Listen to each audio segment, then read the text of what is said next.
Bienvenue dans Papa GPA, le podcast qui raconte un parcours de gestation pour autrui queer et dans une démarche éthique. Épisode 2, être gay et vouloir un enfant.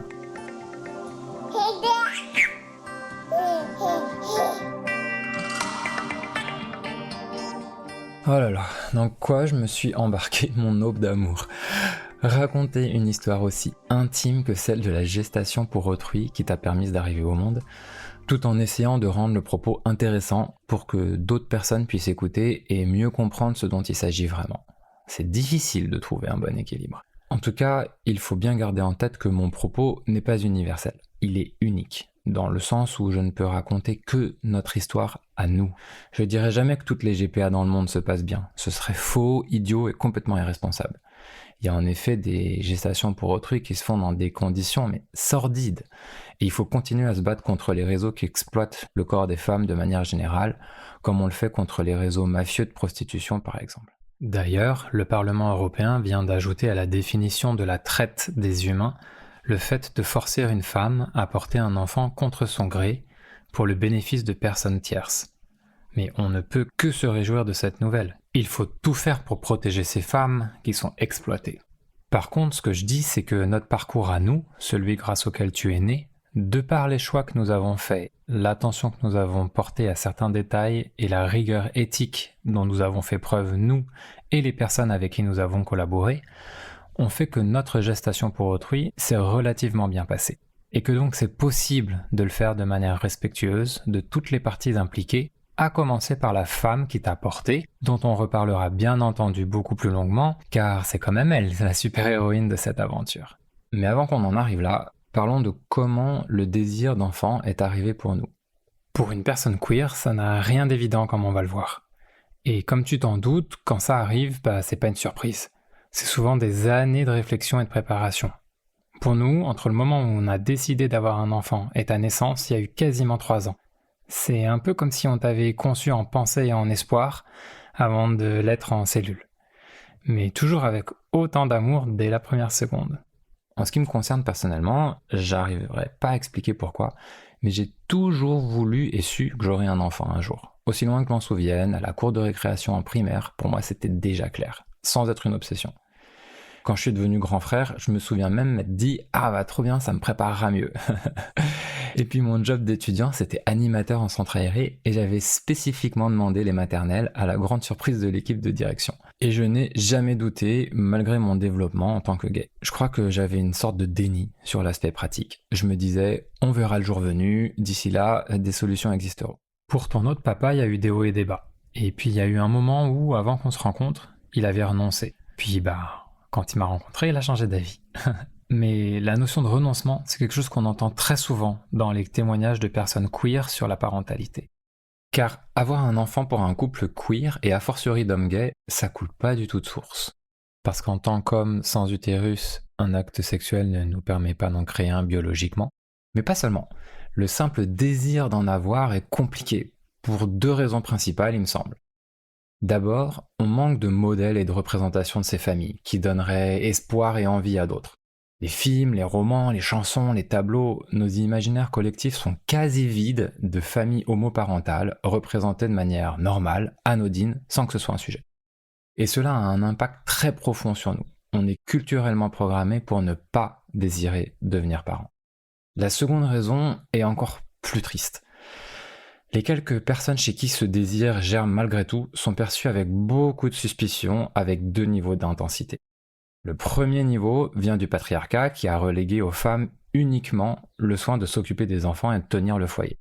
Par conséquent, avec 2 papas, si on en croit cette doctrine, ça ne peut pas bien se passer pour l'enfant, qui va forcément manquer d'amour, de bons soins, de care, de douceur, d'attention, d'instinct et d'inné pour bien s'occuper d'un bébé. Bref, toutes ces choses qu'on rapporte uniquement au maternel. Bien entendu, tout cela est faux et a déjà été balayé par toutes les études scientifiques de tous les domaines, en psycho, en socio, en pédiatrie, etc. Les hommes peuvent s'occuper aussi bien d'enfants que les femmes, pour peu qu'ils s'en donnent la peine et les moyens. Mais ce biais, il n'est pas anodin. C'est l'héritage de siècles de domination masculine et d'assignation des femmes au foyer. Je le précise car ça explique pourquoi, quand un père hétéro qui bénéficie d'un système ultra complaisant à son égard m'explique que la GPA c'est forcément la soumission de la femme qui porte l'enfant, j'ai un peu moins de patience dans mon argumentation que quand c'est une femme qui, elle, sait ce que ça veut dire un système d'oppression.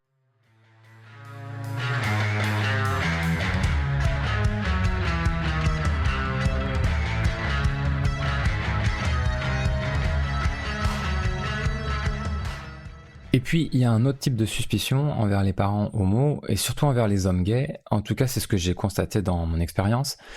Il y a en effet encore aujourd'hui, dans nos représentations, notre culture et notre langue, une confusion entre homosexualité et pédocriminalité. Par exemple, PD, l'insulte la plus commune pour nous désigner, vient de pédéraste, qui est un homme qui entretient des relations sexuelles avec des garçons beaucoup plus jeunes que lui, notamment dans la Grèce antique. C'est un peu comme si cette insulte avait une lame tranchante et empoisonnée. Le tranchant de dire ce que nous sommes, des hommes qui aiment des hommes, et de nous le reprocher, mais aussi le poison de nous reprocher ce que nous ne sommes pas, des criminels agressant des enfants. Plutôt efficace pour une insulte. Pas étonnant que certaines personnes de la communauté gay essayent de se réapproprier ce terme en l'utilisant avec fierté pour en faire glisser le sens.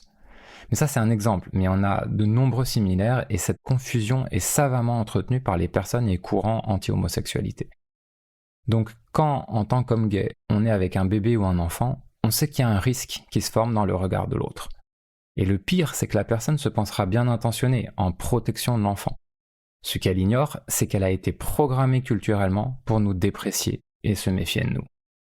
Après bon, faut quand même adresser une réalité. Selon la Commission indépendante sur l'inceste et les violences sexuelles faites aux enfants, la CIVIS, dans 97% des cas de pédocriminalité, l'agresseur est un homme, et c'est le père de l'enfant dans 27% des cas. Donc d'une certaine manière, je vois aussi d'où ça vient cette terrible suspicion. On se dit 2 hommes, 2 papas, 2 fois plus de risques pour l'enfant. C'est assez effrayant quand on y pense quand même. Mais bon, je prendrai le temps de revenir dans un autre épisode sur comment on a, ton autre papa et moi, fait face à notre propre masculinité dans notre rôle de père. Comment on a essayé de déconstruire, pièce par pièce, autant que possible, la toxicité qu'on nous a inculquée. C'est un travail qui ne s'arrête jamais. Tout ça fait qu'être gay et vouloir un enfant, c'est déjà un cap franchi. Une bataille de remporter sur la violente normalité dans une guerre contre le reste du monde. Et quand t'es vraiment décidé à avoir un enfant, les obstacles n'ont pas fini de s'accumuler. C'est ce que je vais te raconter maintenant.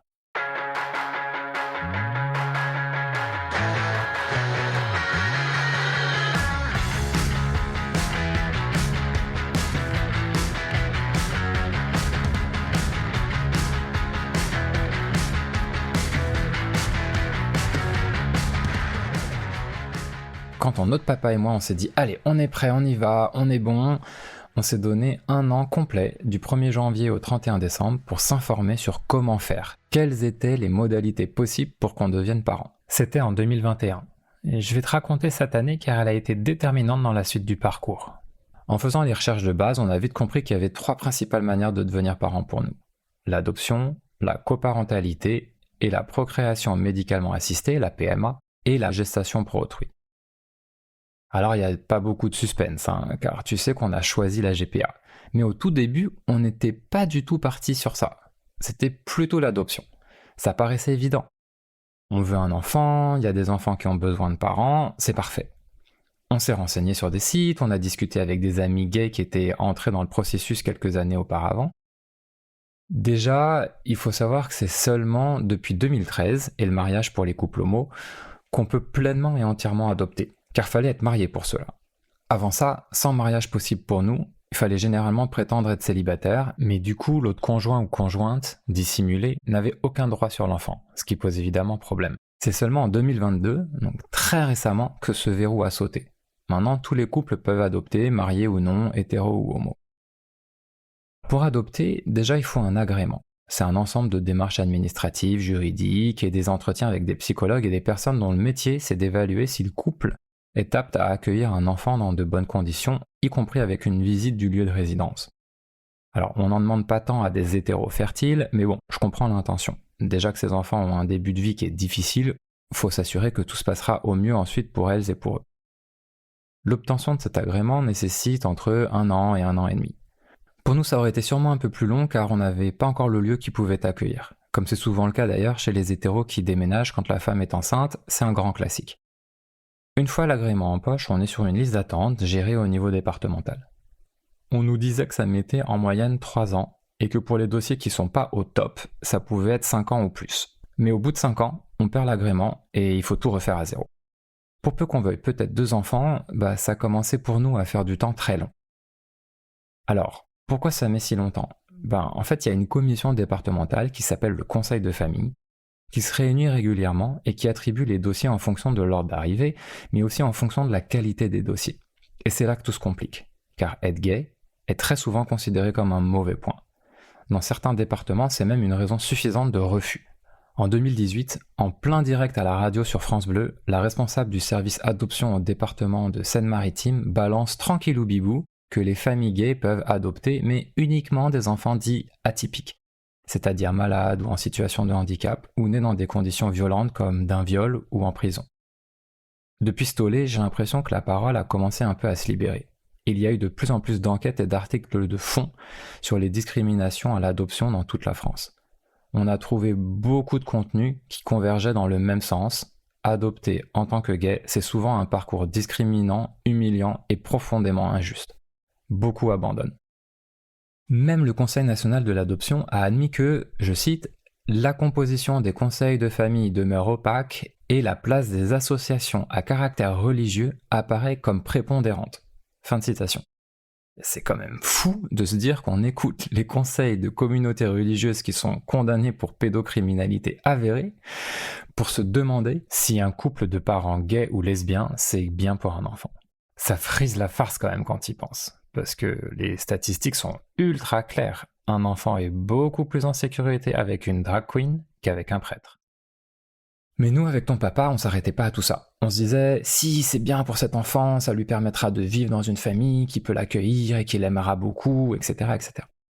Et plus je lisais des articles dans ce genre-là, plus je me renforçais dans l'idée que nous, on pouvait faire ça, qu'on avait les épaules, que nous, on saurait prendre soin d'un enfant avec un début de vie compliqué, que nous, on aurait cette humanité-là.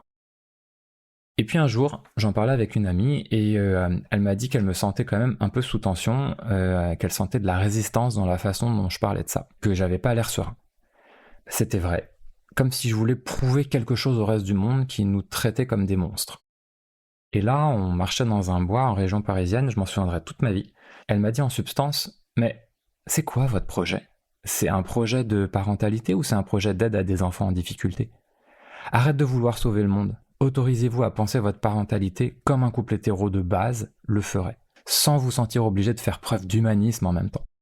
Tu crois que les pères hétéros, ils se posent la question de l'adoption quand ils veulent leur premier enfant ? Ça reste hyper rare et personne n'attend ça d'eux. Autorisez-vous ce même égoïsme. Et puis si vraiment ton projet c'est d'aider des enfants, t'as pas besoin d'être parent pour ça. Tu peux commencer demain dans une asso. T'as pas besoin d'être un super-héros pour être papa. Et t'as pas besoin d'être papa pour être un super-héros. Et là, Aube, j'ai pris une des plus grosses claques de ma vie. Ce qu'elle m'a dit entrait tellement en contre-résonance avec ce que je me forçais à ressentir que j'en ai été comme étourdi. Ça m'a pris plusieurs jours pour déplier toute la profondeur de ce qu'elle venait de me pointer du doigt, et puis un matin, j'ai senti un poids de 2000 tonnes tomber de mes épaules. Et j'ai commencé à ressentir de la colère.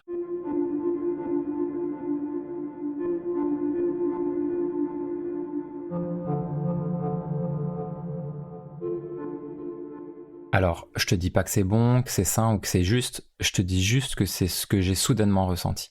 Une grande colère pour ce monde qui discrimine, violente et marginalise les homos en prétendant que nous ne sommes pas assez bons pour faire partie de la normalité, mais qui leur demande aussi de s'occuper des enfants qui ont le plus besoin de protection et d'attention. Un peu comme si on regroupait les personnes qui partent avec des points en moins selon les normes, et qu'on les lestait encore un peu plus avant de les faire participer à la grande course de la vie tout en leur faisant une leçon de morale. Ça m'a mis dans une rage noire.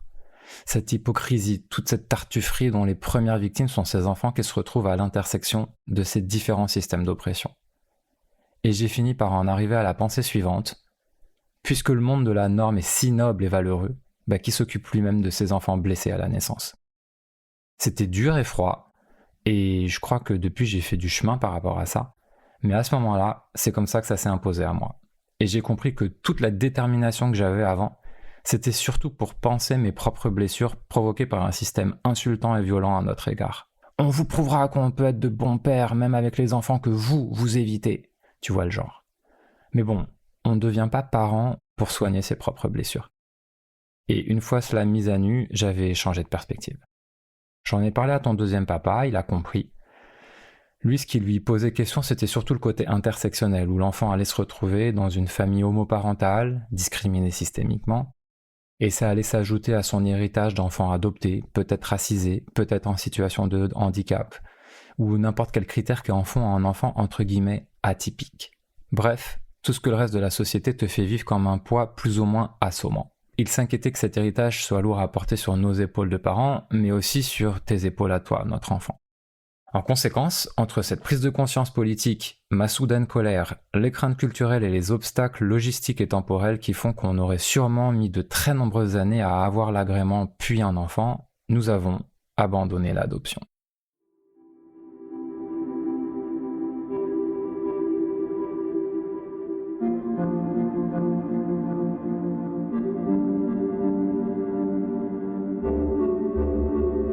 Depuis, j'ai eu d'autres conversations au sujet de l'adoption. Et on m'a fait remarquer qu'au contraire, les familles comme les nôtres savent ce que ça veut dire être perçu comme différent, et que, de par notre vécu, on aurait pu aider l'enfant à naviguer dans les eaux parfois troubles de nos systèmes sociétaux d'inclusion et d'exclusion. Je crois que c'est vrai. Si j'avais pas été en colère, peut-être que j'aurais mieux perçu ça. Mais ce qui est sûr, c'est que contrairement à ce que beaucoup de gens pensent, malheureusement, l'adoption n'a rien d'évident pour les couples LGBTQIA+. Ça leur est même rendu particulièrement difficile, malgré l'impressionnant travail qui est fait par les assos de familles queer. Peut-être que depuis les choses se sont un peu améliorées, je l'espère, mais en tout cas pour nous, ce n'était plus envisageable.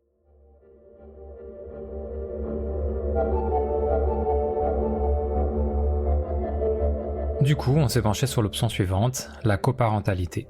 C'est le fait de créer et d'élever un enfant en partenariat avec une autre famille, que ce soit une femme célibataire ou un couple, qu'il soit hétéro ou lesbien. La garde est alors généralement partagée dans une logistique comparable à des parents séparés, sauf qu'il n'y a aucun passif de rupture et que, normalement, tout le monde s'entend très bien. On connaît plusieurs personnes qui ont fait ça dans notre entourage, avec des amis de longue date ou avec des personnes rencontrées dans cette optique, que ce soit sur des sites ou de bouche à oreille. Sur 4 familles qu'on connaît, pour 2 ça se passe ultra bien, une ça va à peu près et une ça se passe pas très bien. Du coup on a vraiment pu réfléchir avec les pour et les contre. Comme je raconte ton histoire à toi et que la coparentalité n'en fait pas partie, je vais pas passer trop de temps sur ça, mais on y a vraiment longtemps pensé. Ça s'alignait assez bien avec notre intérêt pour les communautés de partage, les concepts de famille agrandie et choisie, etc. Mais dans notre cas, il y avait 2 freins majeurs. Un, on n'avait pas d'amis de longue date qui avaient manifesté son intérêt ou qui se sentaient prêtes pour avoir un tel engagement avec nous. Et 2, le problème de la mobilité géographique. On n'était pas sûr de vouloir rester là où on est aujourd'hui. Et ça rend tout ultra compliqué. Déjà en tant que couple, mais alors en tant que trio, voire double couple, c'est carrément mission impossible, la mobilité géographique. Quand on part dans cette voie, on ne bouge plus trop de villes, ce qui se comprend facilement pour le bien-être de l'enfant. Donc au final, après avoir longuement réfléchi, on a tiré un trait sur la coparentalité. Et puis il restait une dernière option, qui nous était accessible parce qu'on en avait les moyens, la procréation médicalement assistée avec une gestation pour autrui.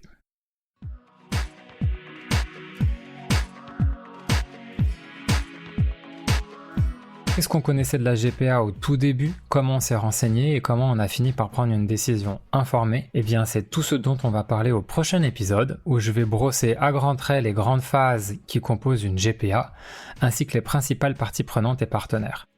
Avec ça, tu sauras avec beaucoup plus de clarté, j'espère, qu'est-ce qu'il y a derrière cet acronyme. Ça permettra ensuite d'avoir une base solide pour continuer sur des sujets plus profonds et plus humains. Alors, on continue la semaine prochaine? Ok?